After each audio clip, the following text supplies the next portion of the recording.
Hey guys, today we're making a homemade wild garlic mayonnaise. It is super simple and super tasty. Here's how it's done. Let's start making the wild garlic emulsion. First, you take 375 grams of washed wild garlic, it shouldn't be wet, and 400 grams of oil, and put it into your Thermomix cup. Then you blend it for 8 minutes at 75 degrees at speed 6. Then strain it into a bowl and cool down so you can use it for the mayonnaise. If you do not have a Thermomix, simply heat up the oil to 75 degrees Celsius and put the wild garlic in your blender of choice and then pour in the oil and blend for 8 minutes.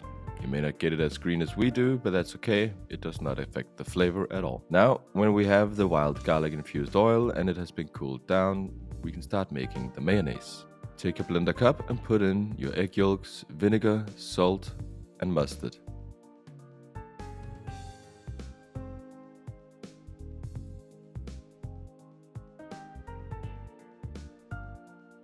Then start to blend and slowly add in your wild garlic oil until you have no more. You can also whisk it by hand if you want to. Just never stop whisking while adding in the oil or it'll break the emulsion.